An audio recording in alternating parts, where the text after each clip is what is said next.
नमस्कार साथियों। जो व्यक्ति अपने भीतर शासन नहीं कर सकता वो बाहर किसी भी लक्ष्य पर अधिकार नहीं कर सकता। यह एक वास्तविक सच्चाई है। हमें जानना चाहिए कि अंदर का शासन क्या है। जो मनुष्य अपने अंदर एकाधिकार नहीं कर सकता, वो जो चाहे वो उसका मन यदि नहीं मान रहा है, वो उसके विपरीत जाके कोई कार्य कर रहा है, तो उसमें उसको कभी सफलता नहीं मिलेगी। मैं आपको छोटा सा उदाहरण देता हूं जिससे आप आराम से समझ पाएंगे। और एक सच्ची कहानी भी है। एक सच्ची कहानी है कि हिमालय के तलहटी में एक छोटा सा गांव था। उस गांव में आरव नाम का व्यक्ति रहता था। उसके आंखों में बहुत बड़े बड़े सपने भी थे। धनवान बनना, ऊंचाई प्राप्त करना, ये हम सभी का लक्ष्य होता है। कुछ बड़ा करेंगे, कुछ अलग दुनिया से करेंगे और अपनी प्रतिष्ठा को विकसित करेंगे। उसी प्रकार से आरव का भी ये सपना था। और वैसा नहीं, सपना भी था, वो सपने के अनुरूप कार्य भी करता था। वो सुबह जल्दी उठता था, रात को लेट सोता था और दिन भर कार्य भी करता था। लेकिन एक बात उसे नहीं जची। वो हर कोई बार बार एक कार्य करता और कठिनाई आती, हार मान के बैठ जाता। खूब मेहनत करता, लेकिन जो ही थोड़ी बहुत दिक्कत आई और उसको छोड़ दिया, दूसरा काम ले लिया। इस प्रकार से जो उसके साथी थे, जो उसके मित्र थे, कोई सरकारी नौकरी प्राप्त कर ली किसी ने, कोई बड़ा उद्योग धंधे के अंदर व्यापारी बन गया, मतलब उसके दोस्त तो आगे बढ़ते गए, लेकिन आरव उसका विकास नहीं हुआ। उसका जो मन चाहा लक्ष्य था उसमें उसको सफलता नहीं मिली। तो एक दिन नदी किनारे बैठ गया। एक साधु आया।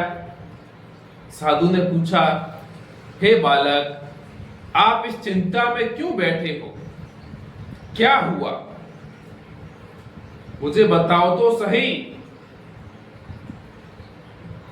तो आरव ने कहा, मैं जिंदगी में कुछ पाना चाहता था, लेकिन बार बार असफल हो रहा हूं। मुझे लगता है कि मेरा भाग्य मेरा साथ नहीं दे रहा है।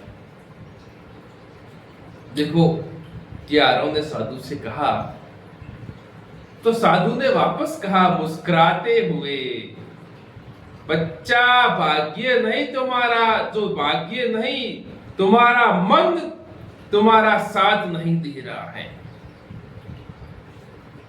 कि तुम्हारा मन तुम्हारा साथ नहीं दे रहा है।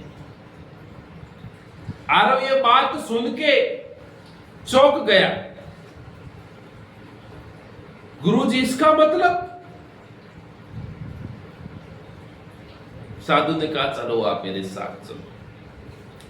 साधु उसे थोड़े जंगल में ले गए और उन्होंने बताया कि यह देखो, एक बड़ा सा तगड़ा हाथी जो मात्र एक जूट की छोटी रस्सी से बंधा हुआ था और उसके पास उसका महावत बैठा था। साधु ने कहा, ये देखो, ये बड़ा हाथी है जो बंधा हुआ है एक रस्सी से, जूट की मात्र पतली रस्सी से, और महावत उसके पास बैठा है। साधु ने कहा, इतना शक्तिशाली हाथी और फिर भी छोटे पतले दुबले इंसान की बात कैसे मानता है? कोई बात मान ही रहा है ना वो तो। इतना छोटा पतला सा आदमी और बड़ा सा हाथी, जैसा वो कहे वैसा, देखो महावत जैसा कहता है वैसा हाथी करता है। फिर आरव ने बोला,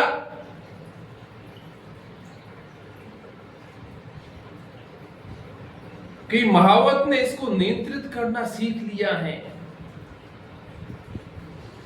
जब गुरु ने कहा तो वापस आरोन ने कहा कि गुरुजी, महावत ने इसको नियंत्रण करना सीख लिया है, इस वजह से ये इसके कंट्रोल में है। कितनी प्यारी बात आप साधु कह रहे हैं, यही तुम्हारे जीवन का उत्तर है, यही तुम्हारे जीवन का उत्तर है।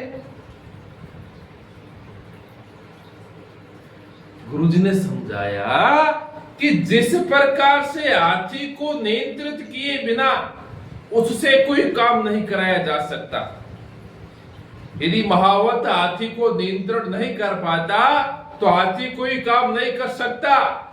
उसी प्रकार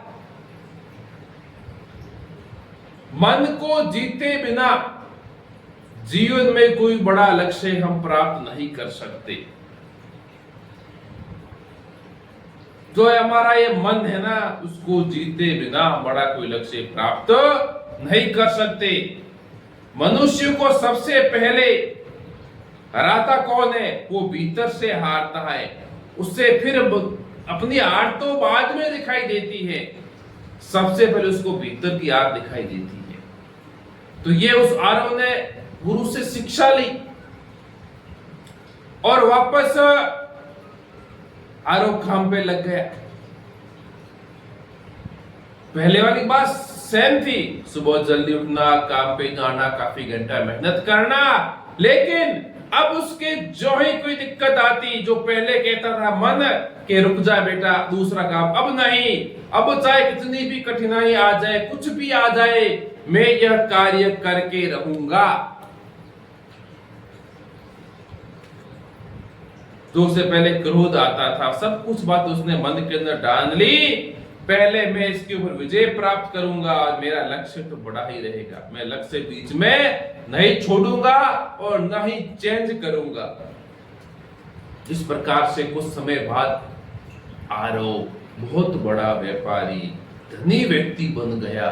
जो उसका लक्ष्य था वो उसने लक्ष्य प्राप्त कर लिया। और देखो, जब आदमी कोई लक्ष्य प्राप्त करता है, कोई प्रसिद्धि प्राप्त करता है, तब उसे दुनिया पूछती है कि आपके सक्सेस के पीछे क्या राज है। पत्नी का राज है, पति का रहस्य है, माता पिता का कुछ है क्या? बताओ, ऐसा क्या रहस्य है जो आपने सफलता प्राप्त कर ली? आरव ने कहा, मेरा कोई रहस्य नहीं है, मेरा यही रहस्य है कि सबसे पहले मैंने अपने मन को जीता, सबसे पहले मैंने अपने मन को जीता, स्वयं को जीता, फिर दुनिया को जीता। मैंने शुरुआत में कहा था, वही व्यक्ति दूसरों पे शासन करता है जो सबसे पहले अपने आप को जीतता है, अपने आप पे एकाधिकार करता है। तो हमें ये सीखना चाहिए, हम कोई भी लक्ष्य प्राप्त कर सकते हैं, लेकिन कहते हैं ना, मन के हारे हार है, मन के जीते जीत। हाँ, आप सभी बहुत अच्छी स्टोरियां देखते हो, सुनते हो, लेकिन इस स्टोरी के अंदर भी ऐसी कुछ बात है जो हमें सीखनी चाहिए। हर स्टोरी आपको कुछ न कुछ सिखाती है। तो जो ये मन है ना, इस मन के ऊपर आप कंट्रोल पा लो, आप अपना कोई भी लक्ष्य प्राप्त कर ले। वो तो आपको ये कहानी अच्छी लगी तो वीडियो को लाइक, शेयर, कमेंट जरूर करें। और भी आप ऐसी कहानियां जानना चाहते हो, तो इसे और बेहतर तरीके से आप जानना चाहते हो, तो प्लीज कमेंट में हर हर महादेव जरूर लिखें, जिससे क्या होगा, मैं और प्रयास करूंगा इससे और भी अच्छी बेस्ट आपके सामने कहानियां लाने की। आपका बहुत बहुत आभार और धन्यवाद।